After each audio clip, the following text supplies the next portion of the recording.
Namaskar. Hello and welcome to 𝗖𝗚𝘁𝙗's channel. I'm your host Sree Iyer.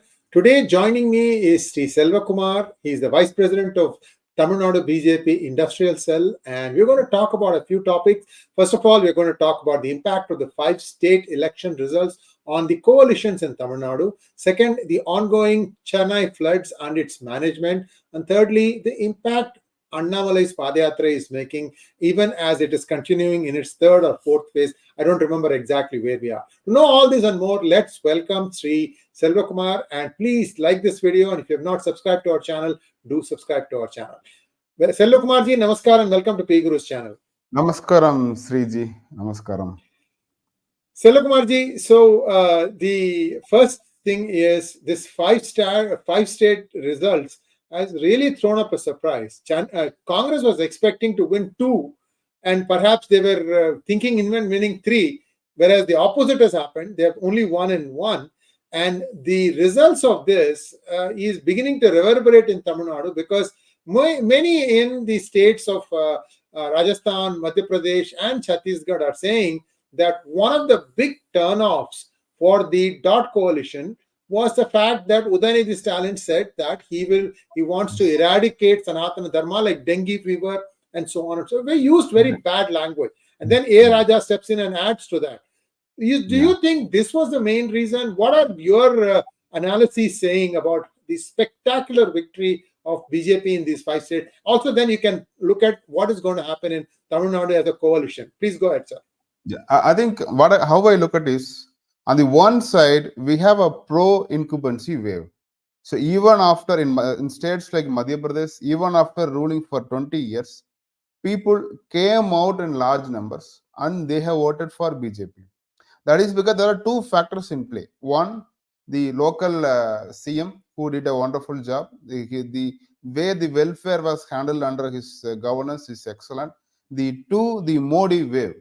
See, by the time Modi came to the power for his second term in 2019, it all started well. It went for 6-9 months. And then suddenly we had a massive COVID outbreak across the world. So that impacted everybody's life. Every single person in India went through the COVID pandemic. So the way the central government, Modi's leadership, handled the crisis and the way they came out, we all came out of COVID, made impressive remarks on the people's mind. The other side, the state government, they were attentive to the people's need, and they rolled out a lot of schemes. So those 2 factors, both center and state, they created a pro-incumbency wave. On the other side, we were all confident that we will scrap through, we will get a simple majority or slightly above. But the India alliance, right? So you have one side, you have Congress, and then they could not come under a common understanding. So Akhilesh Yadav wanted an alliance, Congress denied it, and then the communists wanted an alliance in Rajasthan. See, anyway, communists scored only less than Nota, but still people are seeing through it. So all these 26 parties, small and large, they were together in the dotted alliance with the only aim to stop Modi becoming prime minister again. Otherwise, they have no agenda, they have no specific welfare schemes. So people understood this and they voted in large numbers against the Congress government. And the last role played by one of the alliance partner ADMK, saying that they will abolish Sanatana Dharma just like dengue, malaria, and mosquitoes. So this did not go well with the people who are a strong believer in Sanatana Dharma, who are all following Hinduism for a long time, and it's their part of their life. So these 3 or 4 factors helped BJP to come back with a massive mandate. So if you look at the Madhya Pradesh, so for a 20-year rule, 163 seats is a massive win. Similarly, Rajasthan, every time the new government gets replaced, every time when they go to the election, it is a trend that new government is going to come in. But this time the vote share and also the number of seats was huge. Likewise, in Chhattisgarh, everybody expected Congress to win again in Chhattisgarh. But what happened in Chhattisgarh is everybody should understand that under the Congress rule, the Naxals were again coming back. So the 15 years of BJP's rule after forming the new state really put Chhattisgarh on a development map. Even if you compare any of the human development indices, compare with Jharkhand and Chhattisgarh, Chhattisgarh is way ahead of Jharkhand. That is because BJP gave an excellent role, very good governance, corruption-free governance for 15 years. Now, even after 15 years, people voted BJP probably out of fatigue, expecting Congress to do something better. But they failed in the last 5 years. They could not solve the internal party issues. They could not govern better. On the last minute exposure of the scams done by the Bhupesh Bagal government, that also impacted people in a big way.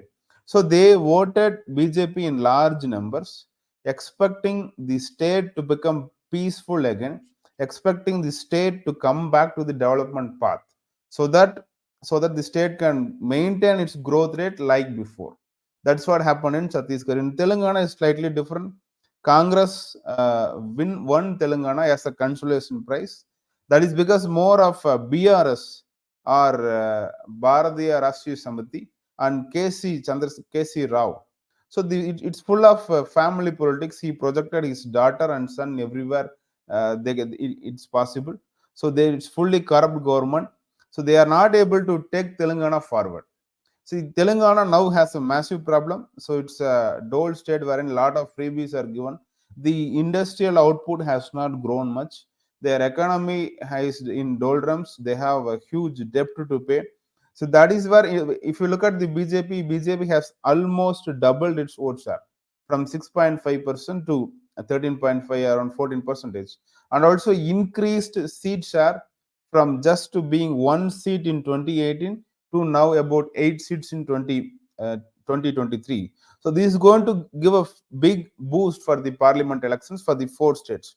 Coming back to how these 5 states, including Mizoram is anyway, BJP has doubled its vote share. In Christian majority states, it has won. So that is also giving evidence for the acceptance that the Christians in the northeast states have started accepting BJP in a big way. So the overall, each of the 5 states has given a clear mandate both in favor of BJP and also in favor of Modi coming back in 2024. So this is something totally surprising, totally shocked everybody in the Dotted Alliance. Now they don't know what to do. So the immediate impact, right? So the result came on 3rd of December. They are supposed to celebrate on the India Alliance meeting on 6th of December. The 6th December meeting was scheduled much before, almost 2-3 weeks before, for every partner to come back. But what happened on 6th is majority of the partners have stayed back. For example, Akhilesh Yadav, he is upset that in Madhya Pradesh he did not get any seat in alliance, so he stayed back. Mamta Banerjee, so she is managing the largest state after Uttar Pradesh and Maharashtra. West Bengal has large number of MPs, so she also chose to stay back. Nitish Kumar hosted a grand party wherein the name INDI Alliance was veiled. So he also decided to stay back. Now the Congress is slowly becoming alone. Nobody wants to have an alliance with Congress because there is no vote share. Apart from the states where Congress is strong, in West Bengal, Congress has no share. In Bihar, there is nothing to bring to the alliance. In Delhi, Congress is fighting against Kejriwal. In Punjab, Kejriwal is fighting again with Congress. So the alliance partners are molded together only with one single aim, to stop the Modi. It's likewise in Kerala. There is a big conflict is brewing now. Now Kerala communist, they are speaking in the parliament that Rahul Gandhi should not contest in Kerala, should not recontest in the seat he won last time, that is Wayanad. So now there is a big conflict going between communist and Congress regarding Kerala. So I don't know, even if they come together, have a cup of coffee, I don't know. There is not. I don't see even a single Lok Sabha seat where alliance can add vote, yeah, can bring vote to the others. There is nothing. There is no synergy at all. Look at the largest state like Maharashtra. The Congress is there as a single party, but NCP, only NCP leader Sharad Pawar is there.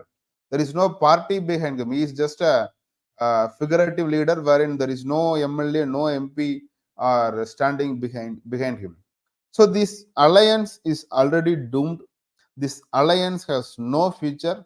No partner brings something to the other. Everybody, it's just a club of world leaders who want to chit chat and speak against Modi and BJP. So this alliance is a non-starter now.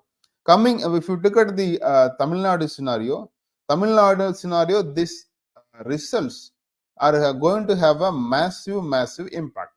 So in 2014, entire Tamil Nadu, there was a wave, there was a pro-Modi wave. That is why BJP alliance, without the both the Dravidian parties, BJP was able to garner around 18.5% in 2014. In 2019, the DMK built a strong anti-Modi wave.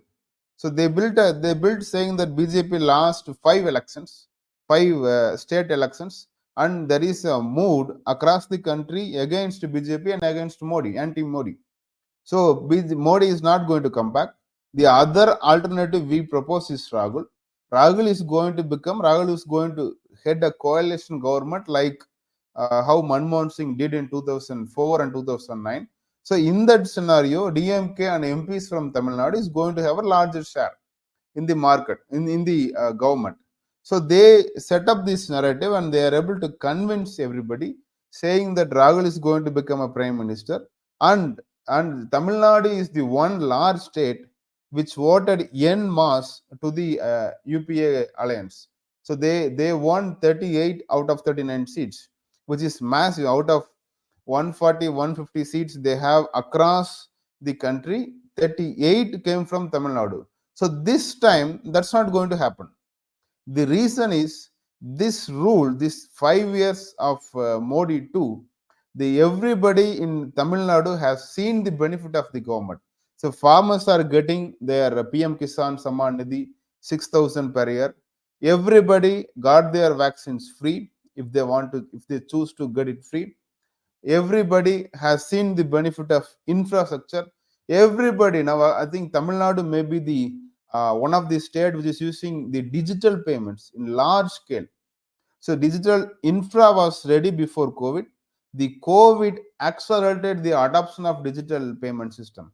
So Tamil Nadu is seeing benefit of it. We had one finance minister who used to say how the shopkeeper, how the vegetable vendor can receive the payments in digital. Now you go across any street, every vegetable vendor, every tender coconut vendor is able to receive cash through digital payments.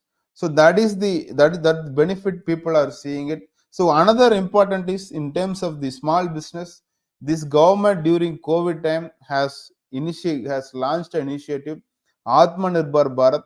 Tamil Nadu state is known for MSME companies. They have seen large benefit. So there is a pro-Modi wave happening in Tamil Nadu. This time the vote share is going to cross in multifolds. I will not be surprised. We have 4 months to go. I will not be surprised even if we win 39 out of 39 from Tamil Nadu this time. Wow, that's a very optimistic estimate, Selva Kumar ji, and I hope your wish comes true. Again, for that, I think. No, I think I want to add here one point.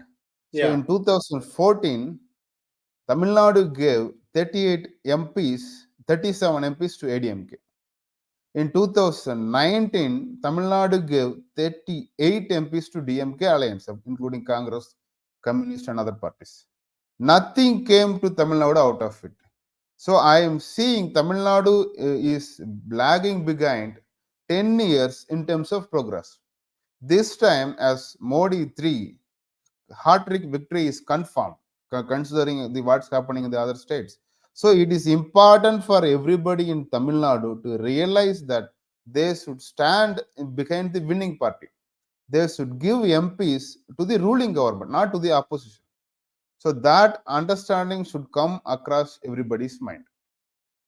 Selva Kumarji, I have a very easy solution for you to at least attract bulk of votes in the northern part of Tamil Nadu, which is to say that BJP, if they are elected to power, that they will fund substantially to make sure that the Sembarambakam area will be cemented and make sure that anytime there is water, that it will be maintained in a way so that the rain, whenever it falls in buckets, at least that rain stays for 6 months to a year, rather than how everything just flows to the sea and everybody goes through all this trouble. That I'm going to take you to the next topic we are talking about, which is Chennai floods.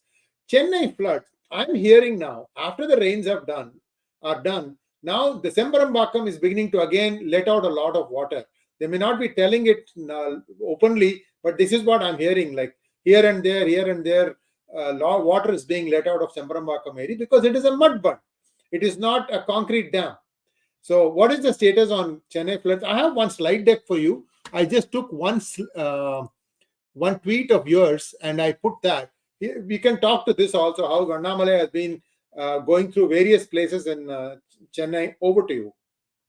So I think what's happening in Chennai is typical mismanagement. So there is the government runs in multiple levels. At the local level, there are local bodies, and then you have state government, and then you have central government. In the local bodies, you have representatives from your own area. We call it as a councillor or ward member. So what's happening in Chennai is, after they came to power, ideally they should have, the previously we used to have a system wherein the mayors get elected directly. Mayors you will propose a name, everybody will vote directly for mayor. Now there is an indirect election for mayor.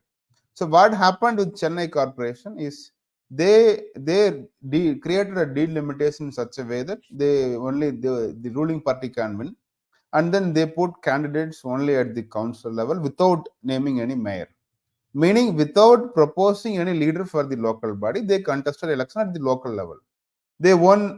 They did one majority of the seats, brutal majority, and then they selected somebody who is not fit to be a mayor. So we need a leader who can understand, who can govern a local body which has more than 4,000 crore budget. See, for example, Tamil Nadu has 34 ministers. More than 50% of the ministers' budget is much less than 4,000 crore. So you need somebody who can handle the entire administration, who can understand the challenges, who can go through the past history and work on creating stormwater drainage system. Nothing happened. They made an announcement on the immediately after coming to power that they will construct parks worth 2,500 crores. They contested like hell in courts to get approval for the pen statue. Nothing done for the stormwater drainage. Every time when press reporters question the ruling government, the mayor is not able to answer. The minister or some officers are normally coming to rescue the mayor and they'll answer something. So that I see that as a big failure. You don't have a leader. You don't have a leader at a local level to manage the Chennai's needs specifically. People voted for it. People voted to manage Chennai, not to have somebody as a binami of some person for the sake of being in power. That's what ruining Chennai now. Even after 2015, Chennai did not learn its lesson. I mean, Chennai GCC did not learn any lessons from it, did not complete the stormwater drainage projects on time. That's the challenge we are seeing now. So yesterday, our state president visited across the city just to understand the situation of what it is there now, and then based on his request, today we are expecting Mr. Rajnath Singh ji, Union Defense Minister, to visit Chennai and provide any military support required to rescue the people. It's very pathetic. I have seen the videos wherein high-end apartments, the cars, the luxury cars, each worth 15 lakhs, 20 lakhs, parked inside the parking area of high-end apartments getting washed away. Just like a ball floating on the water, the cars are moving here and there. So it is because it's not a one-day problem. To be honest, it's not created on a single day. It's a series of mistakes, and still Chennai is doing the same mistake. Chennai Corporation is doing the same mistake. They are not. The direction has not changed. There are a lot of illegal constructions. There is no proper facility to drain the water. So I think one of the projects that they discussed before is they will clean up the Buckingham Canal so that the water can take a bypass route and go far away from the city and then merge with the sea. Nothing happened in that direction. So and then there is also the plan to move the extra flood water through canal and then construct another lake or dam far away from the city so that this water can be stored. Chennai is facing two extremes. At one time, you live inside the water, and the other side of the year, you don't have any water to live. So it's a serious problem. We need a clear vision and a able leadership to execute this plan. Now, the government, how they look at the governance. So when the M.K. Stalin was opposition leader, he laid a series of charges against an officer, saying he is corrupt. He is not. The entire Chennai's problem is because of his management. The same corporation commissioner, the same Mr. Karthikeyan, was given in charge of not only Chennai, was given in charge of the entire municipal administration. So he is responsible not just for Chennai, but entire corporation across the state. That is how this government is working. This government is purely focused on making money in everything possible. So see, there are two things, right? One, you have a deluge of rainfall and it pours like hell and Chennai gets filled up. After rain has stopped, why there is still waterlogging across many low-lying areas for the third day now? It is because the stormwater drainage canals are choked. It's not desilted on time. So water is unable to move out of the area. So that is where people are stuck. In the relief process as well, the DMK has unleashed its cyber bullies to bull anybody who is speaking against the government. If any celebrity of any known person, they say their own struggle, there will be a series of cyber bullies will come across his timeline and they will abuse him like anything, so that they will go silent. So what they are doing now is suppressing to the feelings of suppressing the people from expressing their discomfort or their struggles. So that is happening. So it's slowly coming out, and we are going to see next 5 to 6 days or even 1 week of trouble for Chennai people before the normal life is being stored. This is out and out mismanage of the Chennai corporation. So this is not Chennai is seeing the flooding, but other corporations like in Coimbatore where I live, so we have a different problem. So Coimbatore has a 3,019 crore worth of corporation budget every year, but the roads are the worst possible. There is no new road being constructed. They will do only the patchwork.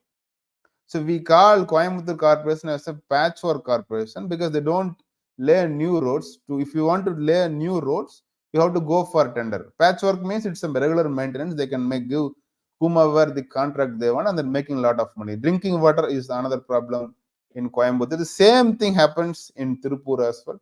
Tirupur, the waste disposal they have privatized. The vendor is not coming along. Every road you go and see the waste garbages are getting piled up like a hill. This similar thing is happening in Madurai, in Erode, in Karur, everywhere.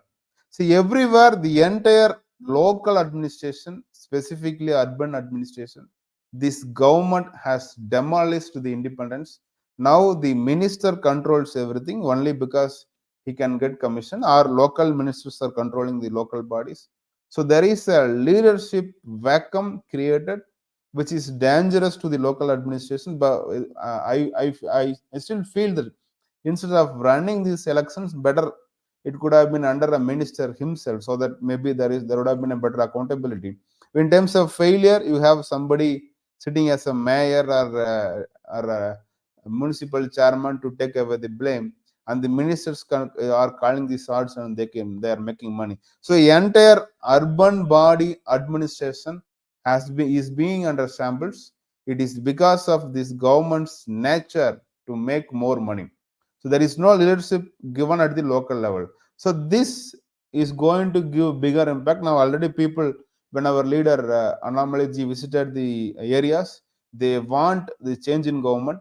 They feel that we need a better able administrator who understand the needs of the people, who can work with a vision what is to be done in the next 10 years or 15 years. So for a government, they can salvage any situation if we have a long-term vision. It's going to take time. I'm not saying that tomorrow, if there is a new government comes, there will not be any flooding. There will be a flooding, but still, if you direction is changed, if you provide leadership at the local level, if you have a long-term vision, certainly the cities can be made a better place and safer place to live. Thank you so much, sir. And third one that I wanted to ask you was the impact of the Annamalai Padayatra. So every time he goes to a separate section of the state, they'll say, oh, maybe in South, BJP is strong, he's getting crowd. Then he went to Kongu Nadu, they said, oh, wait, this is ADMK's 𝗦𝗍𝗍, nobody is going to turn up. There he proved them wrong. Then he started going to Karur and then to the Delta region, and they said, well, this is DMK's battleground. He will not get any crowd. And he has again been defying that. He has been getting great crowds. Underneath this whole thing, there is a lot of work that BJP needs to do, in my opinion. Selva Kumar ji, don't think of me as being critical. I'm just asking you some data.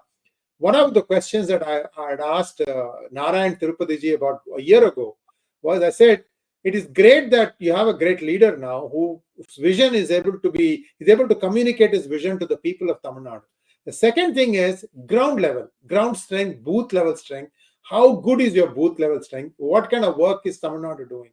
And he had told at that point, I think about a year ago, that about 60% of the state has been covered. We are very confident. We have 25 families being assigned to one Karyakarta, and they live as if these 25 families are their own and things like that. Kind of map out that strategy a little bit for us, Selva Kumar ji, because only 4 months away, especially in Lok Sabha, when the BJP can communicate the good work that the Modi government has done at the center. Many times you saw that work will be given off as if it is the DMK's money, because they'll just put sticker. They call it sticker RSL, right? Both ADMK did it and DMK also is doing it now. So to break that, to explain to the common man that this is actually a center scheme, that you need to do this. A lot of work was planned out. At least he visioned it and told it to our audience. Can you give us a little bit of an update on that? And how do you feel BJP will do? I mean, it all depends upon how strong at the ground is. What are your thoughts on that? So I think you have asked two, three questions at one. Sorry. We will start with the Padayatra.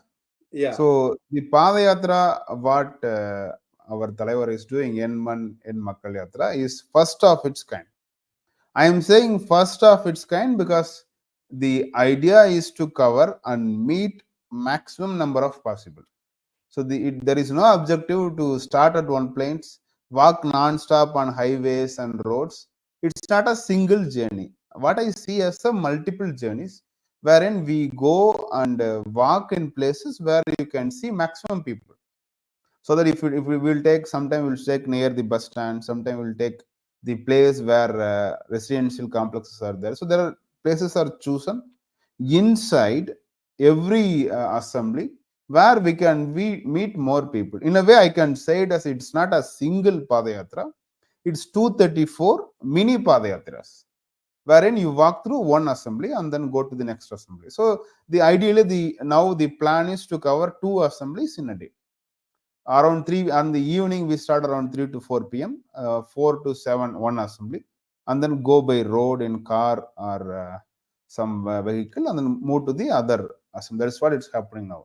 So the idea is to localize and meet people, so that every assembly there is a team which understands the problems or challenges faced by that assembly.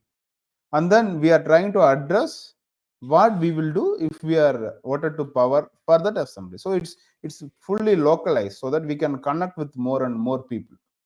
And also you have said that there is a response coming across the state. He is becoming a state leader more than expected, more faster than expected by the Dravidian parties. The reason being, he became a youth leader now. So if you look at Tamil Nadu's leaders, the prominent leaders, there is nobody at his age. That's first point. Below 40, there is no other leader who is who is holding any prominent position. Second, he is speaking the language of the youth.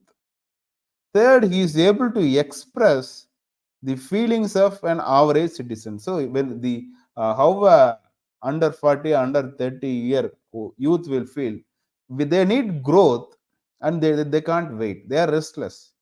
They have anger against the Dravidian party rule for the last 70 years of Dravidian rule. So that is being reflected. That is, they are able to connect with Annamalai ji as one among them. Okay, whatever I wanted to speak, he is speaking. So it's my duty to support him. The crowd you see in this Padayatra are new to political arena. They want to see just because how he is handling that assembly. So he is able to locally connect. He is able to connect with the youth. He is able to connect across the party line. So we have a lot of people saying that I like Annamalai. Whatever may be the BJP, I like Annamalai. So he is pulling people to party, and because of his own ability to address people's problem. So that is what happening across the state. That is the big success that we are seeing as a part of Padayatra. There is a phenomenal work happening. It's not happening automatically from the team, from the local cadres, from the local leaders. It's not easy to bring in people to arrange. In spite of all that, the local government, the state government under MK Stalin, they are adding a lot of pressures through the police. They will not give permission. They will remove the flag post. They will remove the flex posters. So in spite of all that, it is being a phenomenal success across the state till now, and it's going to grow in multi-folds in coming days. So that is on the Padayatra part. The other side, coming back to the elections. So till 2 months ago, right, when ADMK broke away from the alliance, everybody there is a mind. What is the use if I work in the booth committee and prepare my constituency? What is the use if I grow party in my constituency? It's going to be the ADMK who is going to contest, or some other party is going to contest. That kind of restrictions are there. They were skeptical about working full time, putting hard work. But now, when there is a clarity, when there is a situation that BJP is going to contest in every Lok Sabha seat, there is a renewed energy and vigor from the cadres. They are working full time. So they see that, okay, I can become a future leader for this region, whether it is a local body or MLA or MP, it doesn't matter. So there is a hope, enormous hope being given to the leaders now. So the other side, you asked about the booth committees now. So yes, we have Lok Sabha seats, Lok Sabha constituencies where booth committee is in a very advanced state. In a state like in a Lok Sabha seat like Coimbatore, we are almost out of 2,000 booths. We have 100% completed seats for 80%, and then remaining 20, maybe probably 4 or 5 that are still not complete. And you know there are 50-60 booths where we cannot get even single person for the booth. So there are different stages every constituency, and people are working hard trying to get more and more people attached. There are online mobile applications available to maintain the record. So whatever work we do at the booth level is getting monitored at the state level and central level.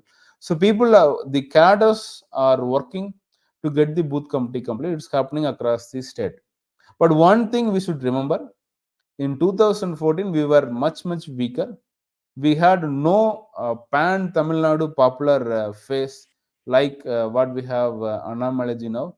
Even in 2014, there is a subtle anti-Modi wave because he is being considered as a strong Hindutva face, and there is a lot of campaign done against him 2014. That has totally been wiped out now.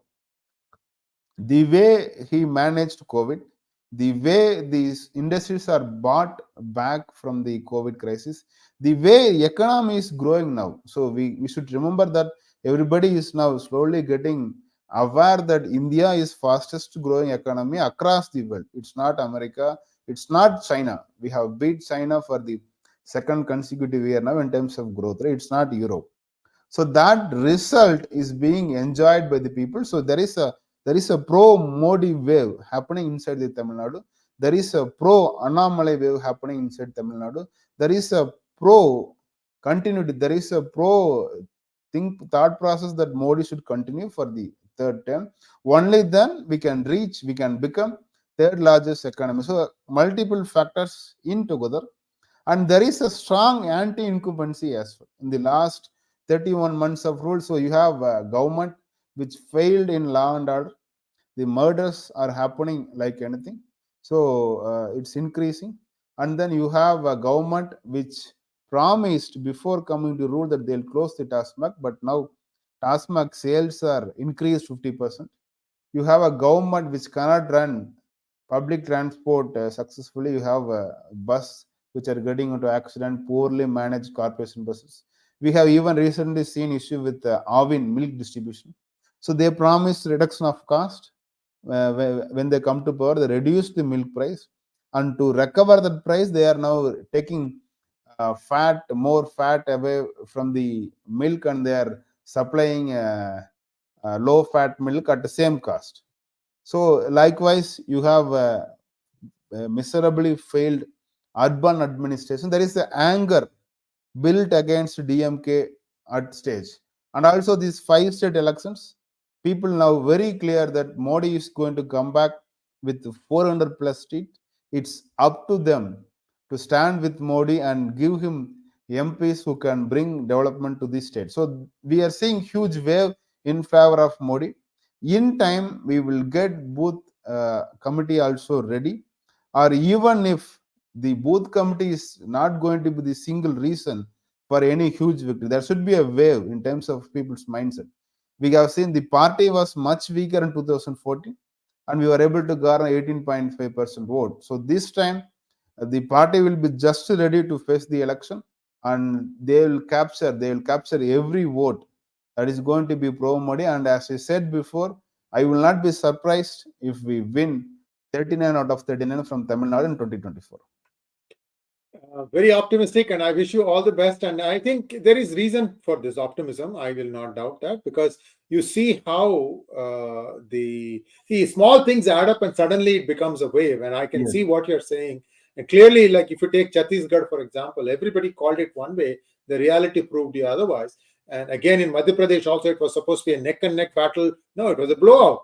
So things like this are, good indicative signs that the Modi wave is coming again in a big way. People are understanding over 5 years what happened, what has been, what do you call that? It's a balance sheet. And they find out that, okay, more or less, a lot of good has happened despite all the challenges such as the COVID. So I think that is where the Modi shines bright. Thank you so much, Selva Kumar ji. We have a few questions from our viewers. If you don't mind taking those questions, I'll have them read out. Thank you, sir.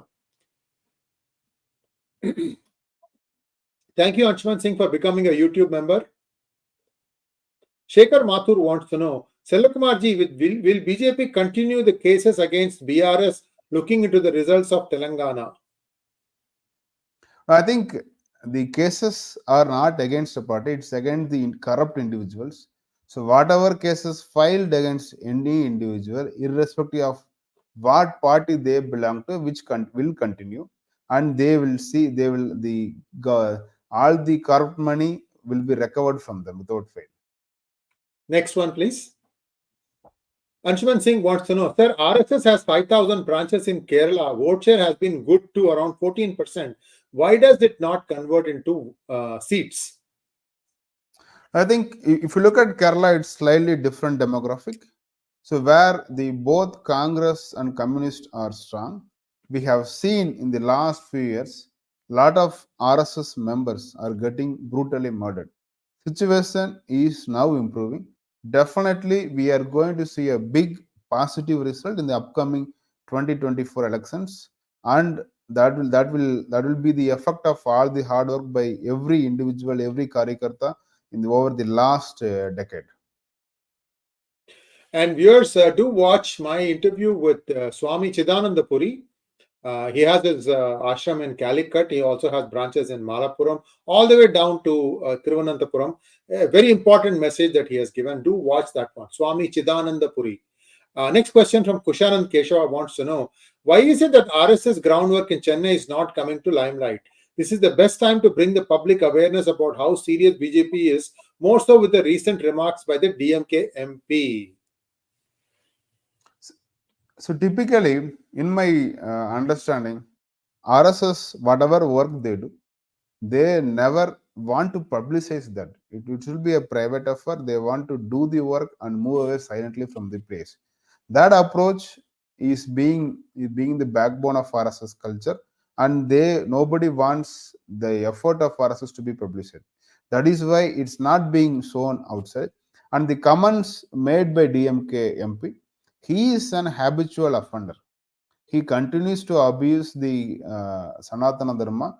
He said it's not a first time. It's first time he got caught because entire nation was listening to him what he is speaking. He spoke the similar word in 2022 February. He got unscathed. He escaped out of it, and then he spoke a lot of things about Lord Shiva Parvati, and he came out of it without getting any effect. And also he is the one who stopped Bhumi Puja of government buildings. He says the government is secular and there should not be any puja done before constructing any structures. So he stopped the pandits from doing puja on a live camera. So no, there was not much impact out of that also. He's a serial offender. And finally, in Tamil, like you say, பலநாள் திருடன் ஒரு நாள் அகப்படுவான்.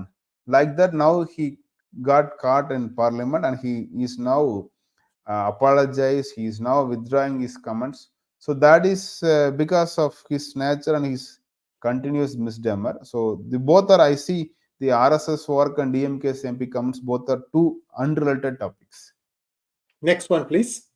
Magnet Ranga wants to know, Namaskaram, Udaynidhi isn't apologetic for his anti-Hindu rants.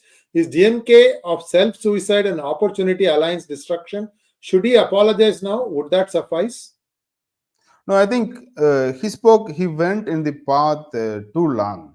So there is no point of return for him. He first abused Sanatana Dharma, and then next he said, even if we lose governments, I'm not going to change.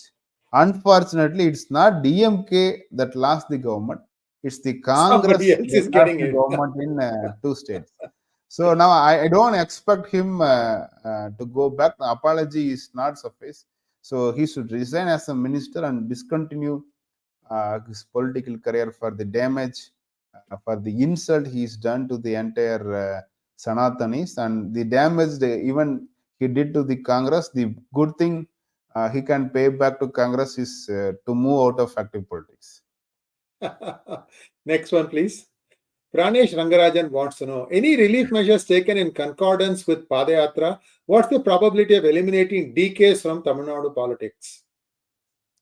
No, I think we need more people to come our side. We need to win people to vote for BJP. We need to explain the people how better we are. We need to get confidence from them, and we need to come to the power.